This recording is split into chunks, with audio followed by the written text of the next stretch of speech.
अंधेरी रात में कब्रिस्तान में अपने पिता की कब्र पर एक रिचुअल के माध्यम से कायला ने एक नहीं बल्कि पूरे 7 शैतानों को बुला लिया, जो धीरे धीरे कायला के शरीर में बसने लगे। नतीजतन बेबस माँ और बेटी दोनों भयंकर मुसीबत में पड़ गईं। ये शैतान इतने ज्यादा चालाक थे कि उन्होंने यह तक जाहिर नहीं होने दिया कि वे कायला के शरीर पर काबिज हो चुके हैं। अब सवाल यह है कि नर्क से आए इस भयानक शैतान के चंगुल से कायला और उसकी माँ को कौन बचाएगा, और आखिरकार इतने शक्तिशाली शैतान को भगाना कैसे संभव होगा। यह सब जानने के लिए देखनी होगी आज की यह इंडोनेशियाई ईसाई धर्म से जुड़ी खौफनाक फिल्म की कहानी, जिसका नाम है डोमिनियन ऑफ डार्कनेस। तो चलिए बिना देर किए सीधे कहानी की ओर बढ़ते हैं। कहानी की शुरुआत में हम एक दुर्घटना का दृश्य देखते हैं, जहाँ थॉमस नाम का एक व्यक्ति जैसे ही होश में आता है, वह देखता है कि उसकी गाड़ी दुर्घटनाग्रस्त हो चुकी है। वहीं पास में उसकी अर्धमृत बहन उसे पुकार रही होती है। किसी तरह दर्द सहते हुए वह घिसटते हुए अपनी बहन के पास पहुंचता है, लेकिन वहां पहुंचते ही उसकी बहन उसकी बाहों में अंतिम सांस ले लेती है। थॉमस की नजर सामने पड़ी अपनी माँ की लाश पर जाती है। यह दृश्य उसे अंदर ठेके हिलाकर राख देता है। मरने से पहले उसकी बहन थॉमस से उसके लिए प्रार्थना करने को कहती है। थॉमस तुरंत उसकी आत्मा की शांति के लिए प्रार्थना करने लगता है, लेकिन इसका कोई खास असर नहीं होता। उसकी बहन उसके ही कंधों पर सिर रखकर दम तोड़ देती है। यह देखकर थॉमस बुरी तरह टूट जाता है। वहीं पास में खून से सना हुआ एक क्रॉस लटका हुआ था, जो इस भयानक दृश्य को और भी डरावना बना रहा था। दृश्य बदलकर कब्रिस्तान में चला जाता है, जहाँ थॉमस अपनी माँ और बहन की कब्र के पास खड़ा होता है। यहाँ उसकी पोशाक देखकर हमें पता चलता है कि वह एक चर्च का फादर है। अब कब्रिस्तान से निकलकर वह सीधे चर्च की ओर बढ़ता है। वहाँ सभी फादर प्रार्थना के लिए तैयार होकर बाहर निकल रहे होते हैं। थॉमस वहाँ गैब्रियल नाम के एक फादर से मिलने आया था। गैब्रियल जब उससे मिलने का कारण पूछता है तो थॉमस बताता है कि वह यह जगह छोड़ देना चाहता है। इसके पहले भी थॉमस ने कई बार गैब्रियल से इस बारे में बात की थी, लेकिन गैब्रियल हमेशा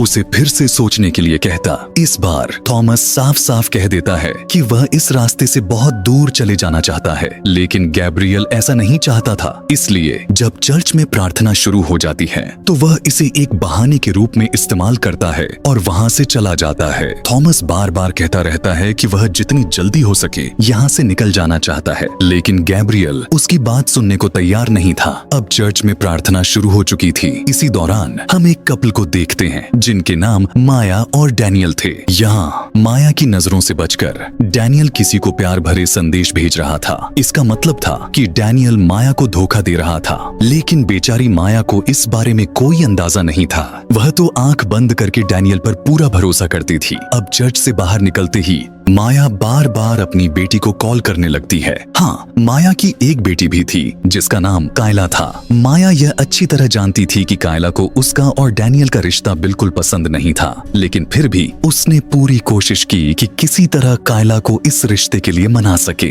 इधर कायला गुस्से में आकर अपनी माँ का फोन उठा ही नहीं रही थी। उसे पहले से पता था कि डैनियल चर्च में आएगा और यही वजह थी कि वह वहाँ जाना नहीं चाहती थी। इस वक्त कायला अपनी बेस्ट फ्रेंड रिया के साथ एक कॉफी शॉप में बैठी थी। रिया ने कायला से सवाल किया, तू अपनी माँ का फोन क्यों नहीं उठा रही? शुरुआत में कायला कुछ भी जवाब नहीं देना चाहती थी। वह बस चुपचाप अपने कप में चम्मच घुमा रही थी, मानो इस सवाल से बचना चाहती हो। लेकिन थोड़ी देर बाद उसने सब कुछ बता दिया। मेरी माँ एक धोखेबाज लड़के के प्यार में पड़ गई है, कायला ने गहरी सांस लेते हुए कहा। उसने आगे बताया कि डैनियल हर जगह दूसरी लड़कियों के साथ घूमता है। मैंने अपनी माँ को समझाने की कोशिश की, लेकिन वह मेरी बात मानने को तैयार ही नहीं है। यह कहते हुए कायला की आंखों में गहरी नाराजगी और बेबसी झलक रही थी, लेकिन उसकी माँ कायला की बात पर बिल्कुल यकीन नहीं कर रही थी। वह समझ नहीं पा रही थी कि उसकी बेटी इतनी परेशान क्यों है। रिया फिर कहती है, तेरे पापा ऐसे नहीं थे, और वह यह भी बताती है कि उसे बहुत खुशी है कि उसके माता पिता का तलाक हो गया। लेकिन कायला कुछ और ही कहती है, और दुख के साथ, काश मेरे पापा जिंदा होते। कायला और भी कहती है, मैं अपने पापा को बहुत मिस करती हूँ। अगर वो जिंदा होते तो मेरी माँ कभी ऐसा नहीं करती। क्योंकि माँ हमेशा पापा की बात मानती थी। वहीं माया को देखा जाता है कि वह डैनियल के साथ थी। डैनियल उसे आश्वासन देता है कि मैं कायला से बात करूंगा और उसे हमारे रिश्ते के लिए राजी कराऊंगा। यह सुनकर माया थोड़ी खुश हो जाती है, लेकिन उसकी आंखों में चिंता का एक सा भाव भी था, जैसे कुछ ठीक से नहीं हो पाए। फिर भी माया फिर से कायला को कॉल करने की कोशिश करने लगती है। तभी डैनियल उसे एक अंगूठी के साथ प्रपोज करता है। यह देखकर माया बेहद खुश हो जाती है। इधर कायला और रिया भी कॉफी शॉप से बाहर आ रहे थे। तभी रिया कायला को एक तरीका बताती है जिसके जरिए कायला अपने पापा से मदद मांग सकती है। कायला कहती है, मेरे पापा तो अब जिंदा नहीं हैं। तो रिया कहती है, हम उनके कब्रिस्तान में जाकर उनकी आत्मा से मदद मांग सकते हैं। रिया ने समझाया, क्योंकि तुम्हारी माँ हमेशा पापा की बात सुनती थी, इसका मतलब है कि केवल तुम्हारे पापा ही तुम्हारी माँ को उस धोखेबाज से बचा सकते हैं। लेकिन कायला ऐसा नहीं चाहती थी। इस बारे में बात करते हुए गाड़ी में चढ़ते वक्त कायला देखती है कि उसकी माँ ने उसे एक फोटो भेजी है। उस फोटो को देखते ही कायला को यह समझने में देर नहीं लगती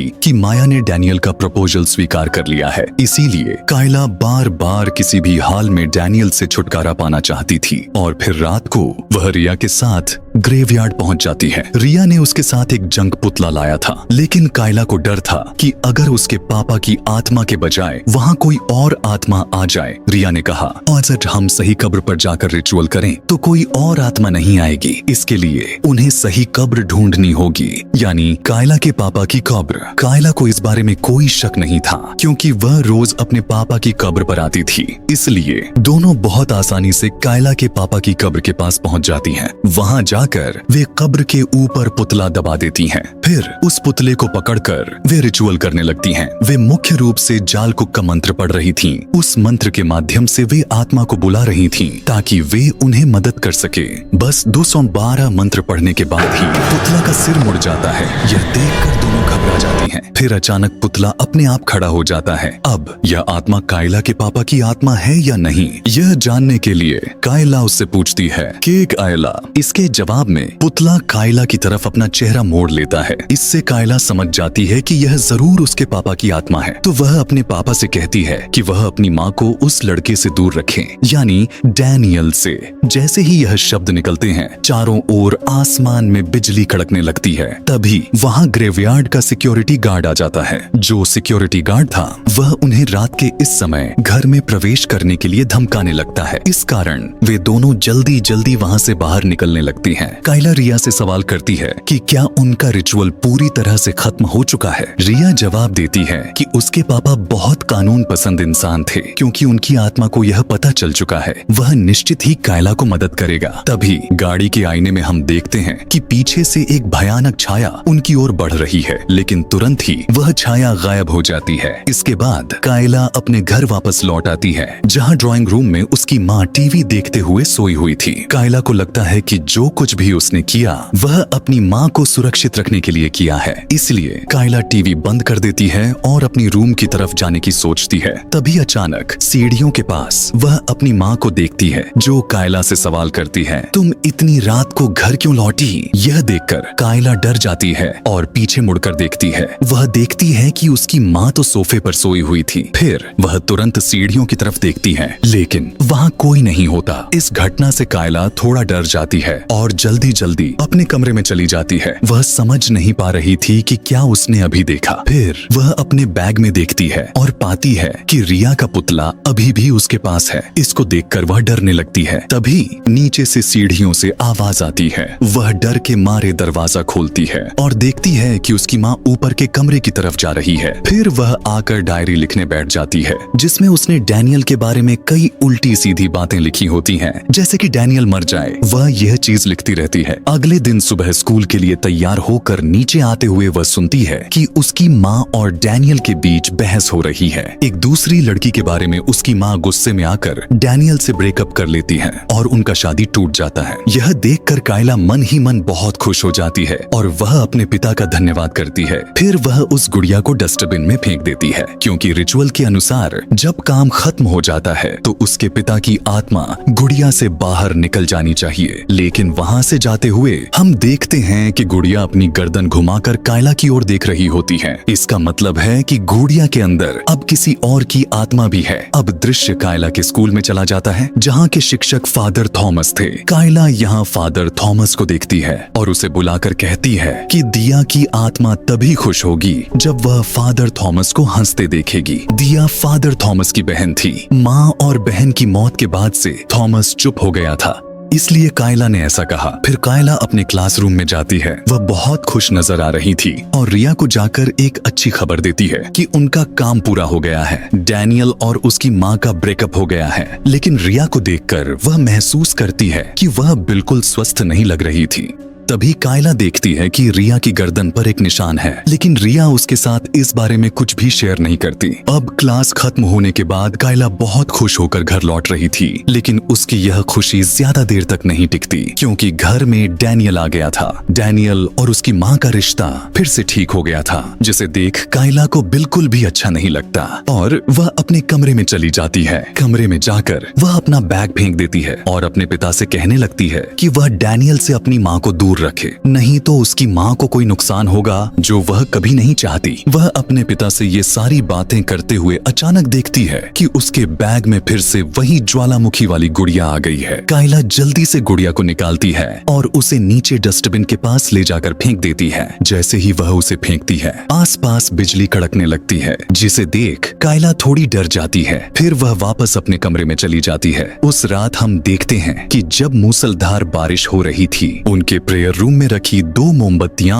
अपने आप बुझ जाती हैं। कायला के कमरे में शीशे में उस महिला की उपस्थिति दिखाई देती है जिसे हम पहले घेर चुके थे। कायला अचानक से अपनी नींद से जाग जाती है, लेकिन कुछ समझ नहीं पाती और फिर से सो जाती है। इस दौरान एक आवाज सुनकर वह ऊपर देखती है और देखती है कि वह नन उसके ऊपर तैर रही है और उसका चेहरा कुछ ऐसा निकाल रहा है जो कायला के मुंह में चला जाता है। यह साफ था कि वही नन कायला को कब्जे में ले रहा था। उसकी चीख सुनकर माया की नींद टूट जाती है। फिर वह एक इलेक्ट्रिक गन लेकर कायला के कमरे में दौड़ते हुए पहुंचती है, जहां कायला दीवार के साथ अपना सिर मार रही थी। माया जाकर उसे रोकती है। इस बीच कायला बार बार कह रही थी, वे सब पापी हैं। माया को कायला की होश लौट आती है, लेकिन कायला कुछ भी समझ नहीं पा रही थी। अगले दिन सुबह जब माया रसोई में खाना बना रही थी, अचानक कायला उसके पीछे आ खड़ी होती है। कायला का व्यवहार कुछ अजीब था। माया को कायला के हाथ पर वही दाग दिखता है जो उसने पिछले दिन कायला के कंधे पर देखा था। उसे देखकर कायला भी रिया की तरह ही बीमार लग रही थी।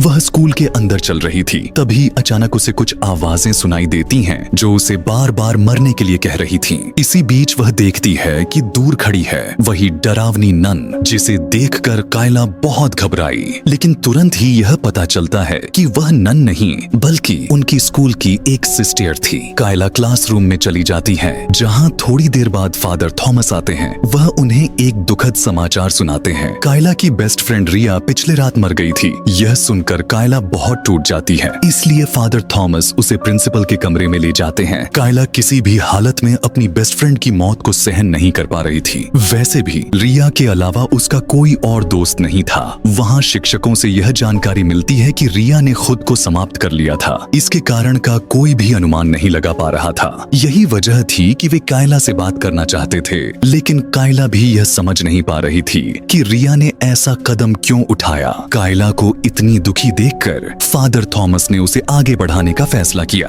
लेकिन गाड़ी में बैठते ही कायला का व्यवहार बदलने लगता है। वह धीरे धीरे गाने गाने लगती है। जब सिस्टर ने कारण पूछा, तब कायला भयानक तरीके से हंसने लगती है, जिसे देख थॉमस गाड़ी रोक देता है। उस समय कायला बाहर एक काले कुत्ते को देखती है और अचानक गाड़ी की कांच से अपना सिर मारने लगती है। यह देखकर थॉमस उसे रोकने के लिए गाड़ी से बाहर निकलते हैं। इस दौरान कायला लैटिन भाषा में बात करने लगती है, जहां वह थॉमस से कहती है, क्या तुम्हें लगता है कि उनका भगवान इस बच्चे को बचा सकेगा? ये सब देखकर थॉमस को अब समझ में आ जाता है कि कायला पर कोई डेमोन या शैतान हमला कर रहा है। उसे यह भी समझ में आता है कि इसे एक सामान्य मेडिकल समस्या से नहीं जोड़ा जा सकता। कायला पर जो शैतान का असर है वह निश्चित रूप से एक खतरनाक मजाक और अंधेरे शक्ति का परिणाम है। थॉमस इस पर फादर से मिलता है और उसे पूरी स्थिति के बारे में बताता है। तब तक कायला बेहोश थी और फादर थॉमस को सलाह देते हैं कि अब मेडिकल रास्ते पर आगे बढ़ना सही नहीं होगा, क्योंकि यह मामला बिल्कुल अलग है। इसके बजाय उन्हें फादर रेन की मदद लेनी चाहिए, जो शैतान को बाहर निकालने के मामले में काफी प्रसिद्ध हैं। फादर रेन के बारे में एक और जानकारी मिलती है, जिसमें बताया जाता है कि वह और उनके सहायक मिशेल एक छोटे बच्चे की मदद कर चुके हैं, जिसमें एक डेमोन ने कब्जा कर लिया था और उस बच्चे पर शारीरिक और मानसिक उत्पीड़न किया था।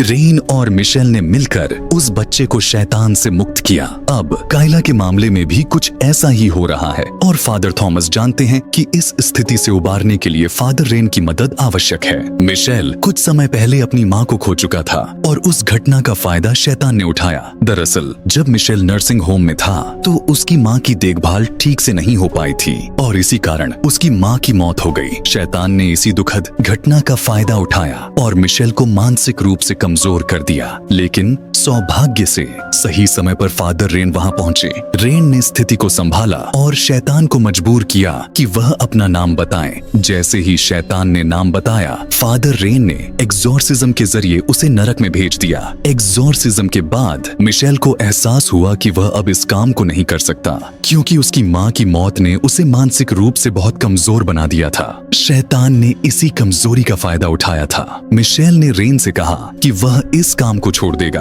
और अब और मदद नहीं कर सकता। प्रार्थना के दौरान उसे समझाने की कोशिश की गई, लेकिन मिशेल अपने फैसले पर अडिग रहा। इस कारण फादर रेन अकेले ही गैब्रियल से मिलने के लिए आगे बढ़े। गैब्रियल ने कायला के लिए फादर रेन को बुलवाया था। रेन ने बताया कि पहले उसे यह सुनिश्चित करना होगा कि लड़की के अंदर सचमुच कोई शैतान है या नहीं, लेकिन अब उसके पास सहायक नहीं था, इसलिए यह काम करना उसके लिए मुश्किल था। तभी गैब्रियल के दिमाग में फादर थॉमस का नाम आया। उसने सोचा कि थॉमस शायद इस काम के जरिए सब कुछ सीख सकता है और अपनी माँ और बहन की मौत के दुख से उबर सकता है। लेकिन थॉमस इस काम के लिए तैयार नहीं था। वह गैब्रियल से कहता है कि वह चर्च के कामों से बाहर निकलना चाहता है और इस काम में शामिल होने का मतलब होगा फिर से चर्च के कामों में लिप्त होना, जो कि वह बिल्कुल नहीं चाहता था। फिर गैब्रियल उसे समझाता है कि कम से कम एक बार इस काम को करना चाहिए। गैब्रियल ने थॉमस से कहा कि अगर वह केवल कायला के मामले में रेन की मदद करता है तो उसे चर्च के कामों से मुक्ति मिल जाएगी और गैब्रियल खुद उसकी मदद करेगा। लेकिन थॉमस फिर भी राजी नहीं होता।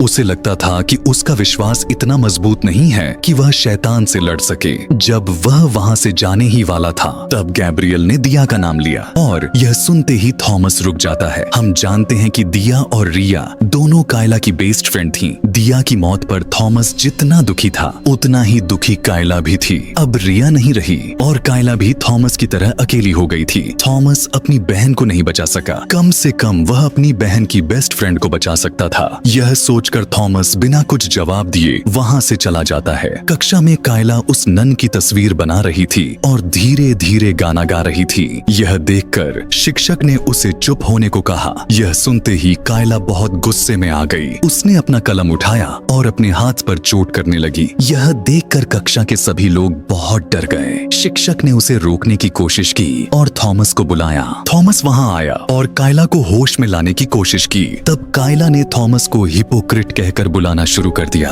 और फिर वह बेहोश हो गई। थॉमस उसे स्कूल के मेडिकल रूम में ले गया, जहां कायला के हाथ पर पट्टी बांधी गई। कायला यहाँ बहुत ज्यादा भावुक हो गई थी। थॉमस उसे सांत्वना देने की कोशिश कर रहा था। उसने कहा कि रिया की मौत के लिए वह जिम्मेदार नहीं है। थॉमस ने उसे समझाया कि उसे खुद को दोषी नहीं मानना चाहिए। तब कायला ने उसे उस घटना के बारे में बताना चाहा, जिसके कारण वह खुद को दोषी मान रही थी, यानी उस ज्वालामुख नामक खेल के बारे में। वह कायला को बताना चाहती थी कि शायद यही कारण है कि उसकी हालत इतनी खराब हो रही है। लेकिन इससे पहले कि वह विवरण दे पाती, वहाँ सिस्टर आ जाती है। कायला को प्रिंसिपल के कमरे में ले जाया जाता है, जहाँ माया भी आती है। प्रिंसिपल माया को वीडियो फुटेज और कायला द्वारा बनाई गई नन की तस्वीर दिखाता है और कहता है कि उन्हें एक अच्छे साइकियाट्रिस्ट से संपर्क करना चाहिए। माया का मानना था कि अगर इससे उसकी बेटी को मदद मिलेगी तो वह जरूर करेगी, लेकिन पहले वह अपनी बेटी को आराम देना चाहती थी। उसे लगता था कि 2 लगातार टेस्ट हारने के कारण उसकी बेटी शायद टूट चुकी है, इसलिए वह स्कूल से थोड़ा समय मांगती है। वहीं रात को जब थॉमस कार से घर लौट रहा था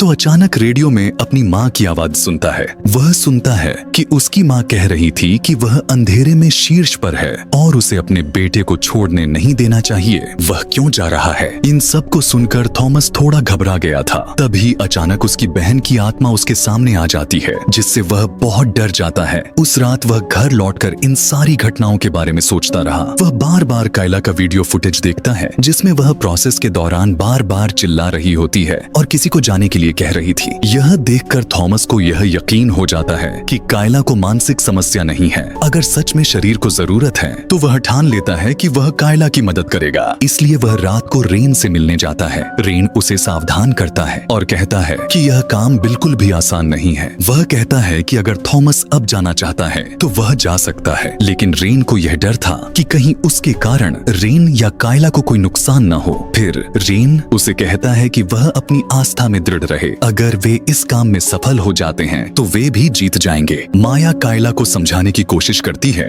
और उसे बताती है कि जब कायला पैदा हुई थी तब माया बहुत कम उम्र की थी, लेकिन उस समय भी माया ने कायला को अपनी बेटी की तरह अपनाया था। माया उसे अपनी पूरी जिंदगी का प्यार देती है और कहती है कि वह कभी भी कायला को अकेला नहीं छोड़ेगी। वह कायला से उम्मीद करती है कि वह खुद को बेहतर महसूस करे और उसकी मदद ले। कायला की माँ जानती है कि वह कायला के अंदर किसी अजनबी शक्ति का अनुभव कर रही है और वह चाहती है कि कायला इससे बाहर निकले। इस दौरान थॉमस एक्सोर्सिज्म के लिए पूरी तरह से तैयार हो जाता है। रेन ने उसे बताया था कि वह हर तरह से कायला की मदद कर सकता है और अब वह अपनी पूरी ताकत के साथ इस प्रक्रिया में शामिल होता है। वहीं माया भी कायला को हिम्मत देने की कोशिश करती है ताकि वह इस मुश्किल समय से बाहर निकल सके। रेन और थॉमस दोनों ने तय किया कि वे इस लड़ाई को जीतने के लिए हर संभव कोशिश करेंगे। शायद इसी कारण वह कभी एक अच्छी मां नहीं बन पाई, लेकिन उसने कोशिश की है और अभी भी कोशिश कर रही है ताकि वह कायला के लिए एक आदर्श मां बन सके। पिछले कुछ दिनों से उनके बीच का रिश्ता बहुत खराब हो गया था और इसके लिए उसे बहुत दुख था। कायला अगर कुछ साझा करना चाहती है तो वह कर सकती है। ऐसा कहने के बाद कायला अचानक बोल पड़ती है कि उसने रिया को लेकर कब्रिस्तान गई थी। यह सुनकर माया हैरान हो जाती है। कायला और बताती है कि उसी दिन के बाद से सब कुछ बदल गया है। रिया मर चुकी है और अब कायला इस हालत में है। कायला ने खुद को इसके लिए जिम्मेदार ठहराया था। माया पूछती है कि वह कब्रिस्तान क्यों गई थी, तो कायला झूठ बोलकर कहती है कि वह अपने पिता को बहुत मिस कर रही थी, इसलिए वह कब्रिस्तान गई थी। यह सुनकर माया को बहुत बुरा लगता है और वह कायला को गले लगा लेती है। तब माया आईने में देखती है कि वह कायला को नहीं बल्कि एक छोटे बच्चे को गले लगाए हुए है। जैसे ही वह दूर हटती है, उस बच्चे का डरावना रूप देखकर माया डर के मारे नीचे गिर जाती है। फिर वह बच्चा माया की तरफ देखकर डरावनी हंसी हंसने लगता है। शैतान बच्चा अब माया की ओर बढ़ता है, जिसे देख माया डरने लगती है और चिल्लाने लगती है। तभी कायला उसे होश में लाती है और सब कुछ फिर से सामान्य हो जाता है। कायला को अपने सामने देखकर माया हैरान हो जाती है, इसलिए उसी दिन वह डेनियल से संपर्क करने की कोशिश करती है, लेकिन डेनियल ने उसका कॉल नहीं उठाया। इस कारण वह थॉमस को कॉल करती है। उसी दिन शाम को थॉमस रेन के साथ माया के घर आता है और उनके साथ एक सिस्टर भी थी। वहाँ माया से कायला के बारे में पूछा जाता है कि कायला कैसे बर्ताव कर रही है, क्या उसे लगता है कि कायला सामान्य नहीं है, और जो भूतिया अनुभव माया ने सामना किया है उनके बारे में भी पूछा जाता है। इन सभी बातों के बारे में बात करते हुए माया उन्हें कायला के कमरे में ले जाती है, जहाँ कायला अकेली बैठी थी। उस दिन वे पहले यह जानने की कोशिश कर रहे थे कि कायला के अंदर कोई दुष्ट शक्ति है या नहीं, यानी क्या उस पर कोई शैतान है। इसीलिए माया ने कायला से कहा कि वह कमरे से बाहर निकल जाए और दरवाजे के बाहर खड़े होकर बाइबल की एक आयत बार बार पढ़े। माया ने भी उसकी बात मानी और बाहर चली गई। इसके बाद रेन अपनी बॉक्स से होली वाटर निकालता है, जिसे वह पहले खुद पर छिड़कता है। फिर वही होली वाटर कायला पर छिड़का जाता है। पवित्र पानी कायला के सिर पर डाला जाता है और वह हल्का सा हिलकर बैठ जाती है। इसके बाद उसके सिर पर पवित्र कपूर स्पर्श करते हुए एक्सोर्सिज्म के कुछ मंत्र पढ़े जाते हैं। इस प्रक्रिया के दौरान हम देखते हैं कि कायला के अंदर का शैतान बहुत कठिनाई में था, लेकिन वह किसी भी तरीके से खुद को रोकने की कोशिश कर रहा था ताकि फादर रेन को उसकी उपस्थिति का एहसास न हो सके, और इस काम में वह सफल भी होता है। मंत्रोच्चारण समाप्त हो जाता है, लेकिन कायला किसी भी तरह से प्रतिक्रिया नहीं देती। फिर वह फादर की ओर देखकर कहती है कि वह ठीक ठीक है, फादर क्यों उसकी बात पर विश्वास नहीं कर रहे हैं। वे कुछ नहीं बोलते, बल्कि कायला फिर से वही प्रक्रिया शुरू कर देती है। यह देखकर कायला अपना हाथ सिर से हटा देती है और कहती है कि वह ठीक है, वे उसे बिना कारण तनाव दे रहे हैं। उसकी यह बात सुनकर कुछ समय के लिए थॉमस को लगता है कि शायद अब कायला के अंदर वह शैतान नहीं है। इस बारे में बात करने के लिए वह जाता है, लेकिन रेन उसकी एक भी बात नहीं सुनता, बल्कि वह पवित्र तेल से कायला के माथे पर एक क्रॉस का निशान बनाता है। फिर वह मंत्रोच्चारण करने लगता है। अब शैतान खुद को छुपा नहीं पा रहा था। आसपास का माहौल बदलने लगता है, क्रॉस उल्टे हो जाते हैं और शैतान का असली रूप सामने आ जाता है। कायला रेन पर हमला कर देती है। जब थॉमस और सिस्टर उसे रोकने के लिए आते हैं, तो वह पहले सिस्टर को दूर फेंक देती है, जिससे वह बेहोश हो जाती है। थॉमस पहले उसकी तरफ दौड़ता है, तभी वह देखता है कि कायला ने रेन पर हमला कर दिया है, और जब वह रेन को बचाने दौड़ता है तो कायला उसे भी धक्का देकर दूर फेंक देती है। इस मौके का फायदा उठाकर थॉमस पवित्र पानी कायला की तरफ फेंकता है, जिससे कायला के अंदर का शैतान चीखने लगता है और उसे काबू में कर लिया जाता है। इस बीच इन चीखों और शोरगुल की आवाज सुनकर बाहर माया बहुत परेशान हो जाती है। वह बार बार दरवाजा खोलने को कहती है, लेकिन उसे कहा जाता है कि वह बाहर से प्रेयर करे। माया उसकी बात मान जाती है। इस बीच थॉमस आगे बढ़ता है ताकि वह रेन की मदद कर सके। अब एक और सत्र शुरू किया जाता है और इस बार शैतान अपनी चाल चलने लगता है। वह थॉमस को मैनिपुलेट करना शुरू कर देता है। वह थॉमस के सामने उसकी माँ का रूप लाकर उसे छोड़ने के लिए कहता है और थॉमस कमजोर हो जाता है और उसे छोड़ देता है। इससे कायला के अंदर का शैतान फिर से आजाद हो जाता है और रेन पर कूद पड़ता है। तभी दरवाजा खुलता है और माया अंदर चली आती है। वह पहले पवित्र पानी का स्प्रे थॉमस को देती है, जिसे लेते हुए थॉमस कायला पर पवित्र पानी छिड़क देता है। फिर थॉमस और माया मिलकर कायला को पकड़ लेते हैं। इस मौके पर रेन शैतान से उसका नाम पूछता है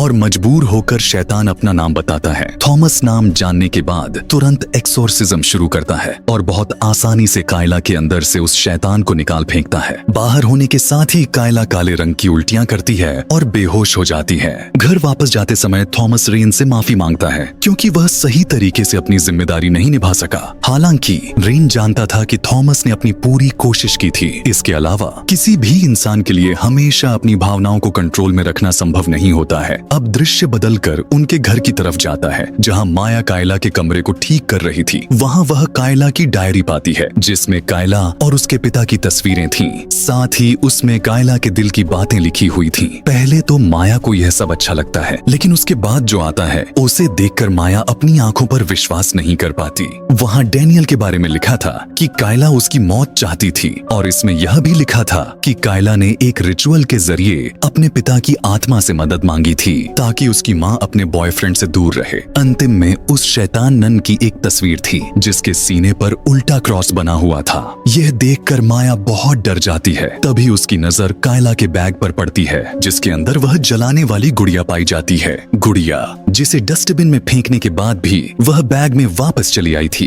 ये सब देखकर माया बहुत घबराई हुई थी, इसलिए उसने इन सब चीजों की तस्वीरें खींच ली और डैनियल को भेज दी, क्योंकि उसे लगता था कि इन सब के कारण डैनियल को कोई नुकसान हो सकता है। दूसरी तरफ उस समय थॉमस चर्च में था, जहां उसे मिलने के लिए उसके बड़े भाई गैब्रियल आए थे। गैब्रियल थॉमस से पूछते हैं कि क्या वह अभी भी इस चार्ज से खुद को मुक्त करना चाहता है। वह रेन को बताती है कि उसने थॉमस को अपनी एजेंसी के काम में सहायक के रूप में नियुक्त करने का प्रस्ताव दिया था, लेकिन थॉमस इससे सहमत नहीं हुआ। इस पर गैब्रियल हार मान जाता है और थॉमस को कुछ नहीं कहता, बल्कि वह कहता है कि थॉमस के सभी दस्तावेज तैयार कर देगा। इस दौरान थॉमस अपने घर लौटकर इन सब बातों के बारे में सोचता है। हम जान पाते हैं कि जब उसने फादर के रूप में जिम्मेदारी ली थी, तो उसकी माँ और बहन बहुत खुश थीं। तब उसकी छोटी बहन दिया ने उसके लिए एक गिफ्ट खरीदी थी। वर्तमान में वह गिफ्ट हाथ में लेकर थॉमस उसे याद करता है। थॉमस को अपनी बहन के द्वारा कही गई आखिरी बातें याद आती हैं, जिसमें उसने थॉमस से प्रार्थना करने के लिए कहा था। अब दृश्य बदलता है और हम माया को रात के 3 बजे देखते हैं, जो जाग जाती है और पाती है कि उसके पास कायला नहीं है। कायला थोड़ा आगे खिड़की के पास खड़ी थी। माया के कई बार पुकारने पर कायला उसकी आवाज सुनकर पास आकर सो जाती है और कहती है कि अगर वह हमेशा अपनी माँ के पास सो सकती, लेकिन माया को यहाँ डर लग रहा था। अगले दिन सुबह हम देखते हैं कि कि कायला के हाथ में फिर से कुछ दाग दिखाई दे रहे हैं। इस समय डैनियल गुस्से में घर के अंदर घुसता है। उसकी चिल्लाने की आवाज सुनकर माया नीचे आकर देखती है कि डैनियल कायला पर हमला कर रहा है। वह डैनियल को दूर हटा देती है, जबकि डैनियल ये कोशिश कर रहा था कि कायला उनके सामने नाटक कर रही है। वह यह कह रहा था कि अब कायला इन सब चीजों को करके उन्हें अलग करने की कोशिश कर रही है। जब माया ने इसे नकारा तो डैनियल ने उसे बताया कि उसकी माँ ने ज्वालामुखी पुतला भी ढूंढ लिया है, जिसके जरिए कायला रिचुअल करके उन्हें अलग करना चाहती थी। तब माया डैनियल को समझाने की कोशिश करती है कि कायला ने उसे यह सब इसलिए बताया था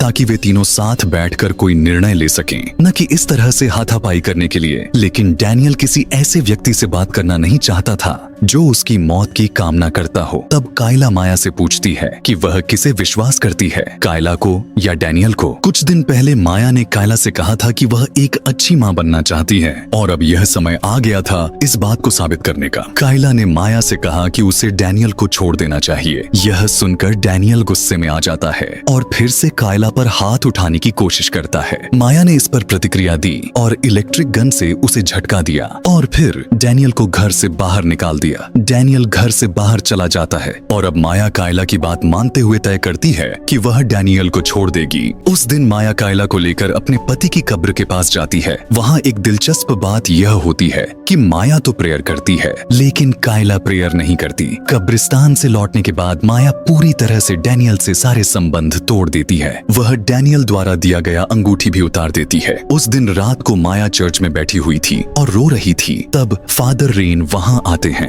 रेन उसे सांत्वना देते हैं और कहते हैं कि उसमें कोई गलती नहीं है। इस पर माया फादर रेन से अपने पापों के बारे में खुलकर बताती है। माया बताती है कि हाई स्कूल में रहते हुए बहुत कम उम्र में वह गर्भवती हो गई थी, जिस कारण से उसका परिवार उसे घर से निकाल दिया था। कुछ समय बाद माया की मुलाकात एक आदमी से होती है जो उसके और कायला के साथ जिम्मेदारी लेता है। कायला अब तक नहीं जानती कि उसका जिसे वह इतना प्यार करती है वह दरअसल उसका असली पिता नहीं था। उसी आदमी ने माया को धर्म के रास्ते पर आगे बढ़ने में मदद की थी, लेकिन उसकी मौत के बाद से माया जैसे भटक गई थी। फादर रैन को ज्वालामुखी पुतला के बारे में बताते हुए माया यह भी कहती है कि उसे लगता है कि कायला अब भी पूरी तरह से ठीक नहीं है। यह कहते ही अचानक फादर रेन का शरीर खराब लगने लगता है। वह घर लौटने के लिए दवाई लेने जा रहे थे, तभी एक किताब उनके सामने गिरती है। उस किताब में एक दिन का उल्लेख था जब एक शख्स अपनी 7 आत्माओं को लेकर आता है और उन आत्माओं को छिपाकर अपने अंदर रखता है, जिससे वह शैतान को ताड़ता नहीं है। इसका मतलब यह था कि उस शैतान को बाहर निकालना इतना आसान नहीं था। हम देखते हैं कि सच में वह शैतान धीरे धीरे खतरनाक रूप धारण कर रहा था। कायला के कमरे में रखे सभी क्रॉस उल्टे लटके थे। दूसरी ओर फादर रेन उस शैतान को रोकने के लिए निकल पड़ते हैं। जाते समय वह थॉमस से संपर्क करने की कोशिश करते हैं। तभी वह देखते हैं कि उनके कार्य के सामने एक महिला अकेली सड़क के बीच में खड़ी है। वह हैरान होते हैं और सोचते हैं कि इतनी रात में कायला यहाँ क्या कर रही है। यह देखने के लिए वह कायला के पास बढ़ता है। कायला उस समय फादर से मदद मांग रही थी, लेकिन रेन कुछ समझ पाता उससे पहले ही कायला वहीं बेहोश हो जाती है। इसलिए रेन बिना कुछ सोचे समझे कायला को तुरंत अपनी कार में उठाकर डालता है और फिर ड्राइविंग सीट पर बैठकर कार स्टार्ट करने की कोशिश करता है, लेकिन कार किसी भी हालत में स्टार्ट नहीं हो रही थी। तभी हम देखते हैं कि कायला धीरे धीरे उठकर बैठ जाती है। जो डरावना एहसास रेन महसूस करता है वह यह था कि जब वह पीछे मुड़कर देखता है तो कायला वहाँ नहीं थी।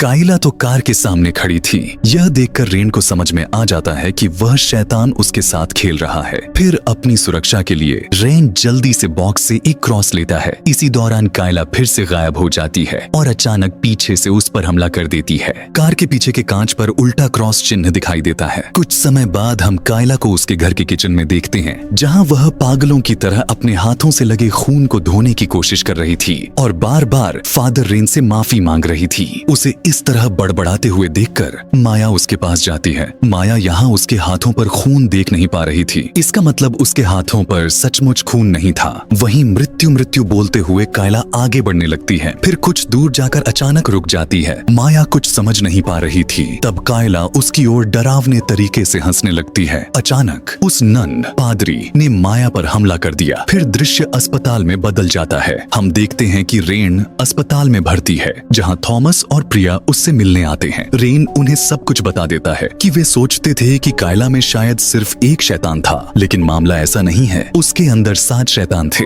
जो कि डेविल यानी लुसिफर के सबसे करीबी और शक्तिशाली हैं। उस दिन के एक्सोर्सिज्म में शायद उसके अंदर से कमजोर शैतान निकल गए थे, लेकिन अब भी उसके अंदर एक बहुत ही शक्तिशाली शैतान मौजूद है। उसे जल्दी से हराना होगा, वरना कायला के साथ साथ उसकी माँ की जान भी खतरे में है। रेन उसे आश्वस्त करता है और बताता है कि वह खुद जाएगा उस शैतान से लड़ने के लिए, क्योंकि वह अब भी अस्वस्थ है। इसके लिए रेन से उसका बॉक्स ले लिया जाता है। दूसरी ओर हम देखते हैं कि किसी को एक रिचुअल की तरह सुला दिया गया था, जिसके चारों ओर बहुत सारी मोमबत्तियां जल रही थीं। जब उस व्यक्ति को होश आता है तो माया देखती है कि कायला धीरे धीरे घूम रही है। वह कायला को होश में लाने की कोशिश करती है, लेकिन यह कायला नहीं बल्कि कायला के अंदर का शैतान था, जो माया के पास आता है और उस पर चाकू से हमला करने की कोशिश करता है। अपनी जान बचाने के लिए माया हाथ बढ़ा देती है और चाकू उसके हाथ में घुस जाता है, लेकिन इससे भी कायला नहीं रुकता, बल्कि वह फिर से चाकू से माया पर हमला करता है। माया किसी तरह उससे बचकर उसे धक्का देकर दूर करती है और खुद को बचाने के लिए अपने कमरे में भाग जाती है। कमरे में घुसकर दरवाजा लॉक करने के बाद भी कुछ समय के अंदर कायला दरवाजे की लॉक खोल देती है। यह देखकर माया जल्दी से वहां से निकल जाती है। वह कार का दरवाजा खोलकर अंदर जाती है और अपनी माँ को पुकारने लगती है, लेकिन माया समझ पा रही थी कि यह कोई साधारण बात नहीं है,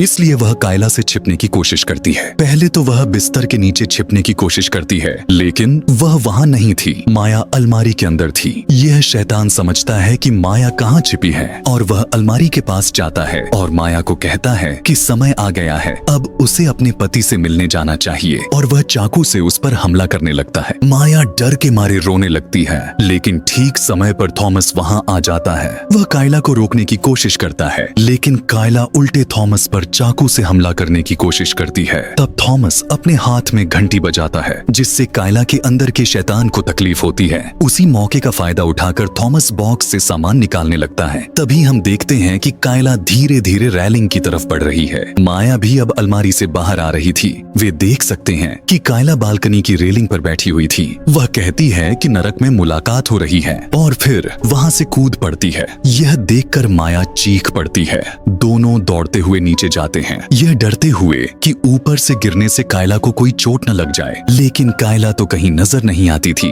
तभी धीरे धीरे सामने रखी पुतली से कायला प्रकट होती है। वह धीरे धीरे हवा में उड़ने लगती है। उसकी इस भयावह रूप को देखकर माया बहुत डर जाती है, लेकिन थॉमस नहीं डरता। वह जमीन पर आते ही अपनी क्रॉस की चेक लेकर कायला की ओर बढ़ता है। वह मंत्र पढ़ने शुरू कर देता है, लेकिन सबसे भयावह बात यह है कि वह शैतान और थॉमस के साथ भी वही सब कुछ संवाद कर रहा था और कह रहा था कि यह शक्ति उसे हारने नहीं देगी। यह सुनकर थॉमस उस पर पवित्र पानी छिड़कता है। इसके परिणाम स्वरूप शैतान कमजोर पड़ जाता है। फिर वह शैतान थॉमस को फिर से मैनिपुलेट करने की कोशिश करता है। फिर वह देखता है कि उसके सामने वह शैतान नहीं बल्कि उसकी दुर्घटना में घायल माँ बैठी है, जिसका रक्त सना चेहरा देखकर थॉमस कमजोर पड़ने लगता है। हालांकि वह खुद को मजबूत बनाए रखने की कोशिश करता है, लेकिन थोड़ी सी कमजोरी दिखाने पर वह शैतान थॉमस का गला पकड़ लेता है और क्रॉस को छीन लेता है। फिर उसे दूर फेंक देता है और माया की ओर बढ़ता है। माया तब शैतान से अनुरोध करती है